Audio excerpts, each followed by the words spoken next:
Welcome back to Red Cedar Radar. I'm here with Jacob and Paul. We are going to talk about Michigan State's fifth win in a row against Wisconsin here at home. The Spartans were a little shaky in the beginning of the game, but righted the ship and kind of kept it steady most of the rest of the game. Let's start players of the game. Akins, they needed a game like this. He's been due for a long time for a game like this. Hit, I think, 3 threes in a row. Yeah. He just played a lot more free because you could kind of see almost like the proverbial monkey come off his back. Yeah. I think Jace had a pretty solid day as well, particularly in that second half when he was actually playing.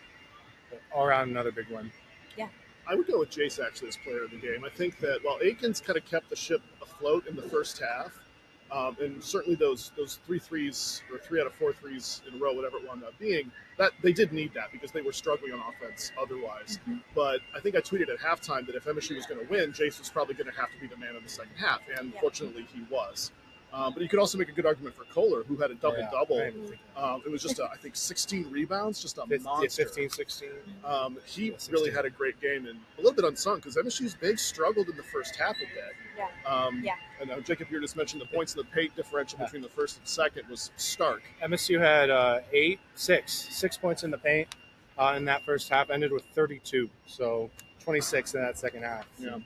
Now, as far as Akins goes, the other point is that his three-point shooting was definitely good. I think he was either 4 for 8 or 4 for 9. I think it wound 4 up. for 9. But his two-point shooting was actually pretty bad. I think it was just 2 for 9. And that's got to get better. Now that you bring it up, is it too late to change my answer to definitely, Kohler? it is definitely too late Darn. to change That's change the okay. vote. I would even say also honorable Teamwork. mentions. Cohen Carr and Yep. Frankie Fiddler. They came in key moments and I thought brought energy that was needed during some shaky times. Somebody that didn't have the greatest game was Trey Holloman after coming off that smashing play to win MSU's last game. He just seemed a little lost today, which happens. Jaden Akins has experienced that on and off this season.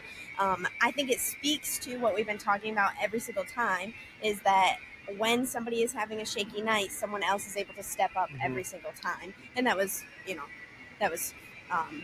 Akins today.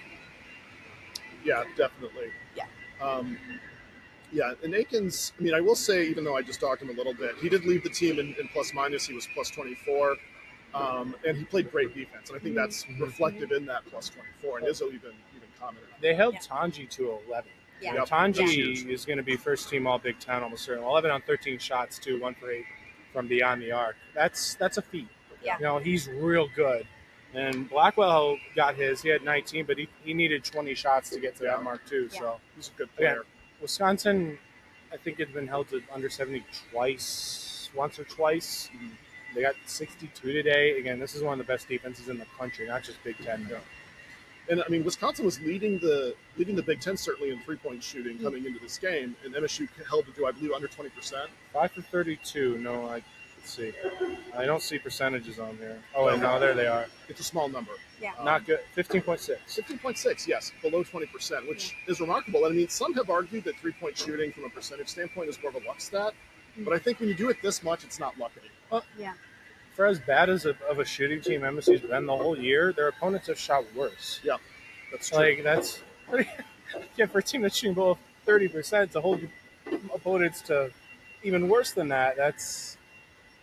Again, we're at the point in the year where I don't think you can attribute too much to luck at this point, especially when it's something when there's a real sample size like 3-point shooting. Yeah, that's a good point. And the fact is, I think according to KenPom, MSU's defense is up to number 5 in the country. 5, that's what I saw. That's championship level defense, no matter how you slice it.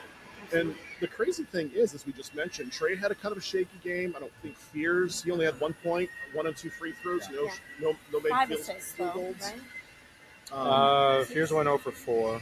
Assists. Assists. Fears had 5, Jace had 6. No turnovers for Fears. That's No good. job.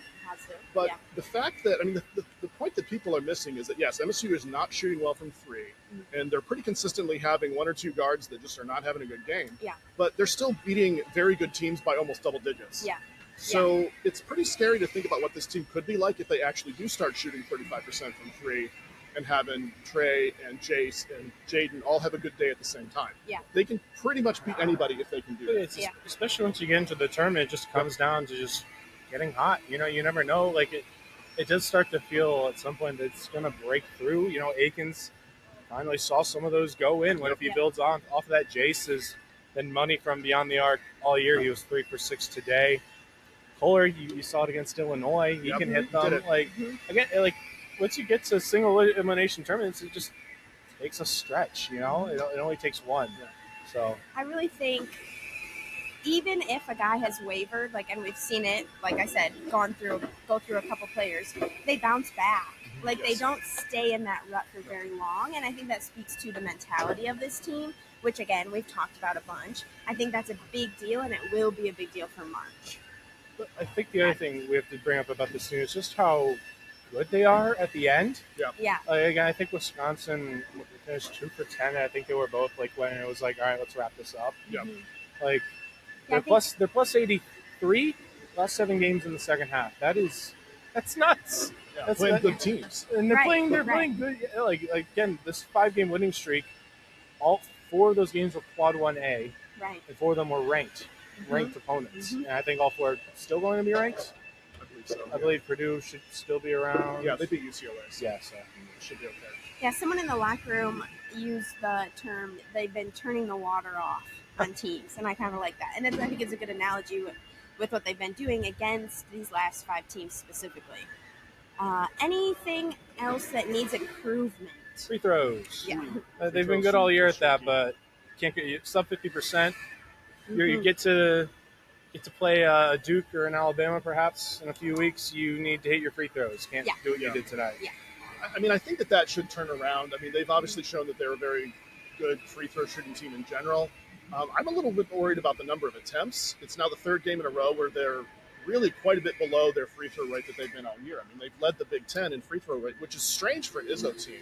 Yeah. But the last 3 games have been bad. Now, 2 of those games are on the road, and maybe you expect a bit of an unfriendly whistle. Difference. Shouldn't expect that in Breslin in a game where Big Ten championships are in mind. And I got to be honest, I didn't like the officiating today. Crowd was not pleased today. Didn't like it.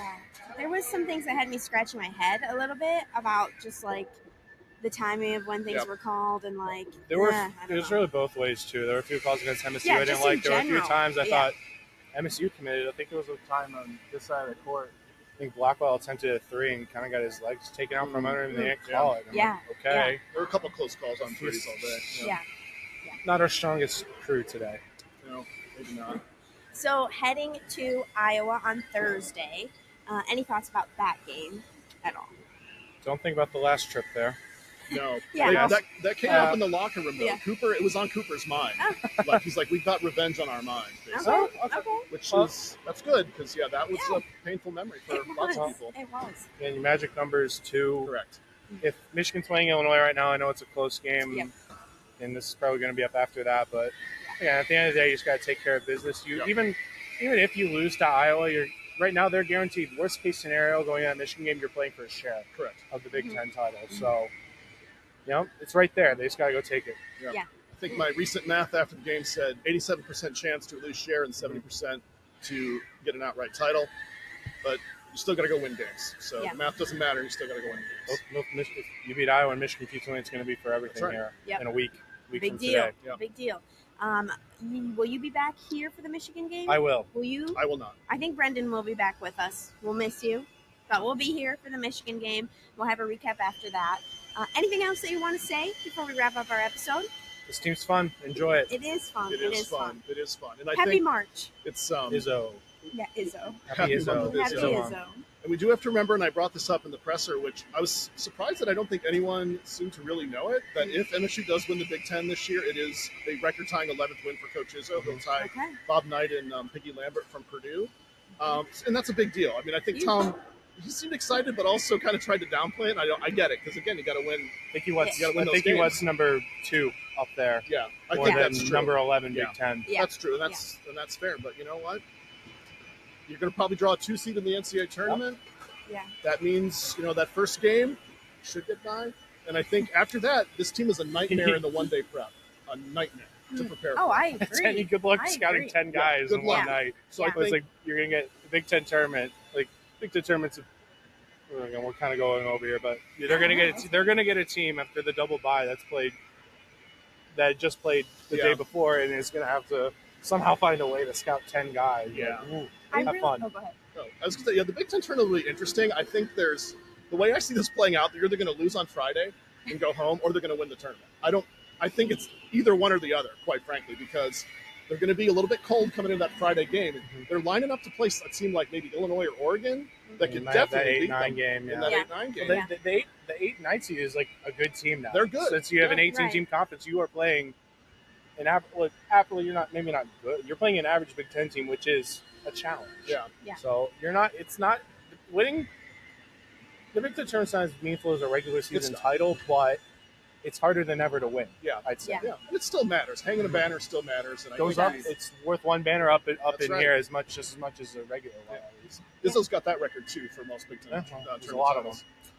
So many records. But if they get that one, after all the teams are kind of equal level of tired, I like MSU's chances, Mhm. and I like their chances in March, except for the Sweet 16. If you That makes me nervous. if you win out, if you beat Iowa, Michigan, then go win the Big Ten tournament, there's the conversation about a 1 seed. You could get a 1 seed. You'd be in the argument. You'd probably have 12, 13 quad 1 wins. Yeah, Mhm. And Michigan State became the 4th team in the country to get the 10 quad 1 wins Yeah. today, and the first team not from the SEC. So I just feel like heading into these 5 games, I was really unsure how things were going to go, and every time, even though there was some shaky moments, and obviously last game too, like ended on a big high, I felt like they pulled it out almost like in a way where I was like, I should have known. I should have known that they were going to play this way because they have been playing this way, and maybe it's just my anxiety that has caused some questions, but I don't think this team should be questioned too much anymore.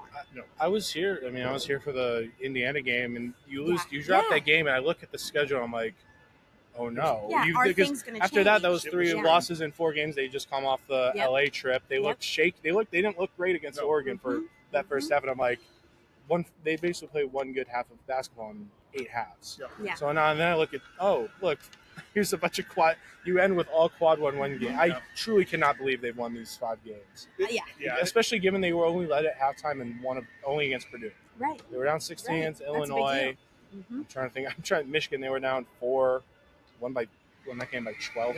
and they had like at least a 9-point lead late in the second half in all 5 of those games. Yeah, and Yeah. they led by 10 final minutes today. Yeah. Ended up winning by Yeah. 9.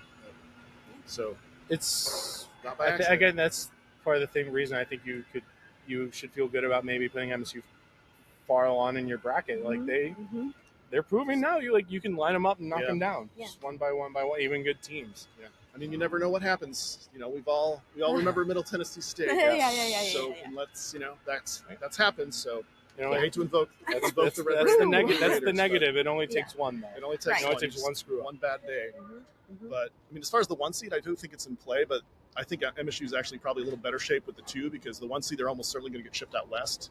And That matters. this is Yeah. a very bizarre little point to pick on, but I think based on the way that the bracket is lining up, I think they're going to start the first weekend on a Friday Sunday pod in either Cleveland or Milwaukee. San Francisco is the West region that starts on Thursday the next week. It's a little bit of a tricky travel turnaround. I don't like it. They're gonna get Duke's region, 2 seed in Duke's region. That seems probably. fair. Yeah, Probably. I mean that just seems like You it. just know that's what's Yeah. gonna happen. Yeah, that seems They right. love to match that up. They do. They Paul do. and I will have a longer episode of Red Cedar Radar, hopefully this week, if our schedules align. We'll make it happen. Talking about Big Ten tournament and March Madness and all the work that he does for Spartans Illustrated and his odds articles that he puts out. I think. Very interesting info in those. Yeah, it's great. I And really, it'll be they're a very, great- they're a very good read. Oh, absolutely. Check those out on Spartans Illustrated. Consider subscribing to support us with the leaf blowers going on in the background. Yep. Check out Red Cedar Radar wherever you listen to podcasts and find us on YouTube. And we will see you soon. Hopefully, you can head to Iowa. Maybe. It's a maybe on that. Yeah. And then It's a we'll long be drive. back, like I said, for Michigan. Thanks so much for listening. Bye.